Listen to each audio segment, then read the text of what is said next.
In Rochester and the surrounding region, a lot of hopes are being pinned on photonics. It was announced last year that Rochester would be home to an integrated photonics manufacturing hub. It's all part of a $600 million public-private partnership with federal, state, and private funding. But what is photonics, and what could its economic impact mean for our region and beyond? Innovation Trail reporter Sasha Ann Simons explored these questions in a special report. What is photonics? The particle of light is called a photon. That's why the technology is called photonics, which is a combination of the word photon and electronics. Photonics can be considered to be the science and application of light. Photonic applications use the photon in the same way that electronic applications use the electron. Light can make devices like computers, mobile phones, and medical instruments faster and more energy efficient. Optics is the light moving through space and the lenses. Photonics is when the light hits the solid and is turned into electronics and digital signals. And then imaging is more what happens after that information is captured and digitized. Companies like Google and Apple and Facebook rely heavily on imaging.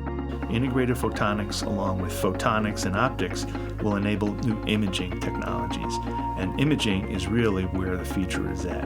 One of the reasons why photonics is the future is that light travels faster than electricity. There's a big need to make things faster, less energy, smaller, and more cheaply. And replacing electrons with photons does all that. Photonics has many applications. It has lasers, light-emitting diodes, photovoltaics. It has integrated photonics is one of them. Rochester will be an integrated photonics manufacturing hub. It's part of a more than $600 million public-private partnership to boost manufacturing innovation. And Rochester has the people, the schools, and the supply chain to attract these modern imaging companies and really build the future of the Rochester economy. We learned this month that 2 photonics technology firms will be coming to Rochester, including one from Silicon Valley. Governor Andrew Cuomo was in town to make the big announcement. Here's a brief look at what he had to say. Plus, local photonics expert Paul Ballantyne weighs in on the jobs impact. Avogy Photonica, between the 2 companies, a $1.6 billion investment, 1,400 new jobs coming to Rochester. At first, there'll be only a few, and there'll be high-level jobs. And when I say a few, I mean 100 or less than 100. And there'll be bachelor's, master's, PhD, a few technicians' jobs. Joining me to provide perspective on the jobs behind the numbers, a realistic time frame for growth, and the potential economic impact of photonics on Rochester, and much more, is Kent Gardner, Principal and Chief Economist with the Center for Governmental Research, Heidi Zimmermeyer, President of the Rochester Downtown Development Corporation, and Matt Hurlbut, Executive Vice President and Chief Operating Officer for Greater Rochester Enterprise. Welcome to all of you. Thanks for being here. Good morning. So no doubt this is very exciting news. There's a reason why everyone is abuzz about this. Just seeing how Rochester is being tapped and utilized, you know, with today's emerging technologies. And we know it's a big deal, but there's also confusion. And for everyday people like myself, when we hear the governor say 1,400 jobs, $1.6 billion investment, what does that mean? So I just want to start off by kind of getting the sense as to what kinds of jobs can come from these 2 photonics companies coming to Rochester. Well, I think that it starts with engineering. Some are going to be PhD level researchers, so they'll be taking advantage of the technical expertise from the SUNY Polytechnic Institute, University of Rochester, RIT. So those will be starting in clean rooms and doing some of the technology research, engineering, and then most of those jobs will be at the technician level, which is why you see the important connection and the talk about MCC building out its workforce development strategy, as it has with optics, and it's a traditionally strong optics program.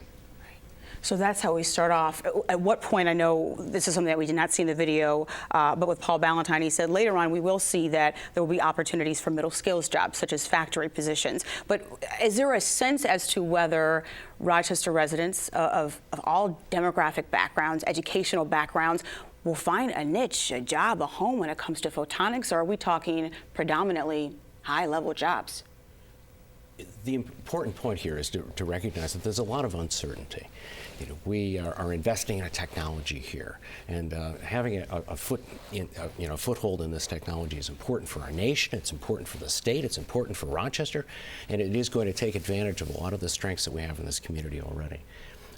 But if you think about electronics and the tremendous variety of the kinds of firms that make use of what we think of as electronics, I mean, there are very labor-intensive and kind of low to medium-skilled jobs in those electronics firms. There are very high-end firms that are doing electronics, and photonics is really no different.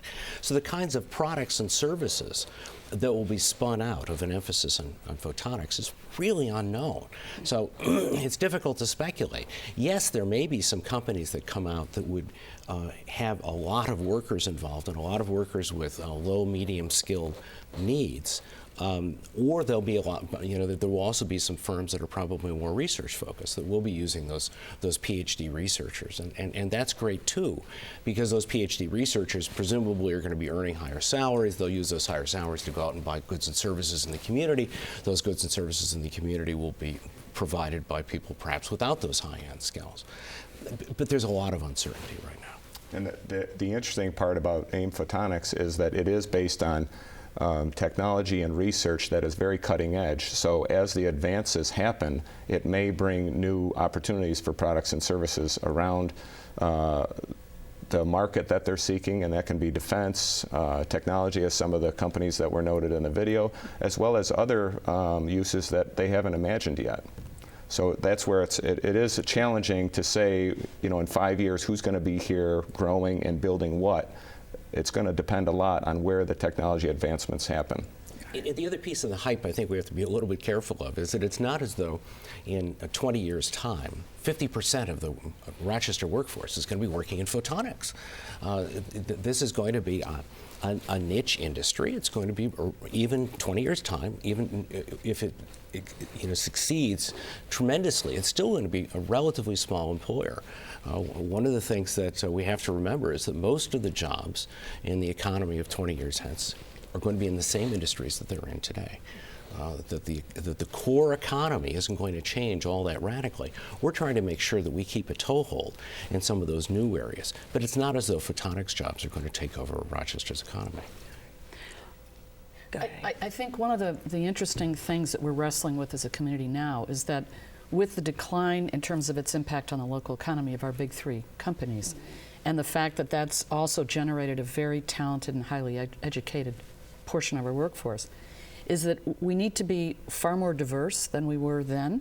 And I think that's probably, those are the greatest strides we're making as a region, is to guarantee that we're not going to be dependent. And based on what Ken is saying, that's a wise move. We've got a variety of areas that we're now pushing. We have talent, we have a lot of innovation happening in those sectors, and it's a smart way of approaching economic development. And the other two pieces that are big are that ultimately we're going to need a lot of mid-tech and low-tech jobs and companies to provide services as other parts of the economy pump, including photonics. And we've now have got to change from being a region that's been in decline for decades to think differently about everything as we move forward. So we're pushing very hard to create workforce development programming that's anticipatory and that creates pathways into that. And also, I have to tell you, a lot of us are concerned that if in fact we do succeed, not only in photonics but in other areas, to create, let's just say, 5,000 to 10,000 new jobs in various sectors, who's going to fill them? We've got to still be a place where people want to live, where we attract the workforce, we keep people, we train people properly, and then you have the whole part of our demographic where people haven't had the kinds of pathways to prosperity, and that's the phrase we're using, to get into the new economy. And we need to be thinking about that now and try to create a robust system to support that as well, and that's workforce development and entrepreneurship. How difficult will some of these jobs be to fill? Well, it kind of goes back to the earlier question, what will the jobs be? So if they're PhD level, the University of Rochester, RIT, SUNY Poly has done a pretty good job of recruiting PhD researchers to the area. Engineering is similar. We've worked on a lot of business attraction projects where we show a very robust engineering pipeline. We happen to be in a great spot because we are also an hour away from Buffalo and Syracuse, so we often have graduates from those communities and those colleges who come here and work for our technology firms. And then it gets into this technician level where we do need to work on the talent pipeline so that high school students and even middle school students are aware of the ability to get jobs at technician level opportunities that have decent salaries in these emerging occupations. And most people, if you surveyed households, probably have no idea what optics is or photonics and the opportunities at local companies right now in that sphere, let alone where we're going to be 5 years from now with the technology. So that's the challenge, is informing the pipeline. There's been a lot of talk at the regional council level working with MCC, RIT, University of Rochester, and our school systems so that people are aware of the excellent opportunities that exist right now. We have over 100 optics-related companies in the area, and they're projecting 5 to 7% growth. So they have job opportunities now, let alone what's going to happen with AIM Photonics. Kent, WXXI's Sasha Ann Simons had a chance to talk with you for this photonics series. And as you said with us just now, it's hard. We can't predict the number of jobs that we're talking about. But you said what we're trying to do is create a chain reaction. And I was interested in that. Explain what you mean by that, and how does that happen effectively?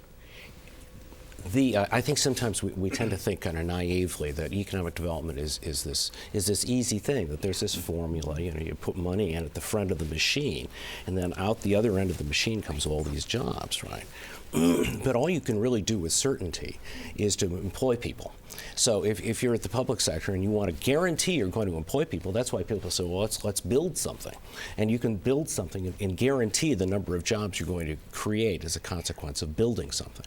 But what we really want to do in this case is we want to create, the current buzzword is an ecosystem, right? You want to create this network of firms that are all connected and are related to the same talent pool and benefit from being around one another, so that new ideas will be spun off of those firms. And so we'll have, maybe starts with a group of 5 firms, and those 5 firms maybe spin off, and maybe there are 7 or 8 firms that come away from the 5, and then some new ideas are created from there, and then they, grow some more firms. So that's the kind of the chain reaction idea. If we're really successful here, we'll start that chain reaction, and we'll have this beneficial cycle that will create more and more jobs.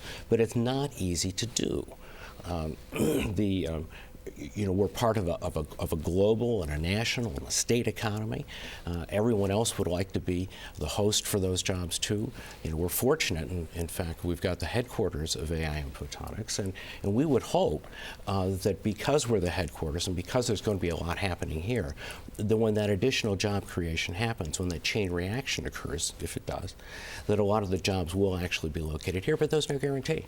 So we need to create a place that, as Heidi suggests, is a great place to live, a great place to raise families, so that when people say, I'm going to add to my company, I'm going to hire some more engineers, I'm going to create a sales office, they're going to want to do it here rather than doing it someplace else. And that becomes a challenge. I think the other challenge is the millennial talent base, and that there's a lot of competition around the country for this particular demographic. When you look at the Downtown Innovation Zone, that's largely who's filling those jobs. And so we've got to keep our eye. It's partly about old-fashioned economic development and doing exactly what Kent and Matt are talking about, but it's also about creating a place that people want to be and that competes with other parts of the country. So there's a whole, and then the other piece, part of what got us the $500 million, which is through a different source in the photonics, is that we also have an anti-poverty side to this. And frankly, we're going to need all hands on deck, because it's not just about the tech, photonics, and other tech jobs, but one of the chief economists at M&T Bank says that each one of those jobs will spin out, roughly 4.5 low-tech jobs. So we have to make sure that the whole pipeline is seeded and enriched, and the ecosystem is set up in a way that creates opportunities, that does the kind of workforce training that Matt's talking about, that it's aimed in the right direction. We've got to think very 360 degrees, more about growth now, and it takes a new way of thinking in order to really do that well, and that's we're kind of at the front end of that process. Well, and the other interesting point, especially on economic development, the bringing companies here, and certainly is our focus at Greater Rochester Enterprise, is great, and we love to win those opportunities. But the important piece is when we talk about the 100 companies that are already here in this industry and in this space that have technology that touch a lot of different sectors, food and beverage, sensing, imaging, and others, it's how do we help them stay here and grow?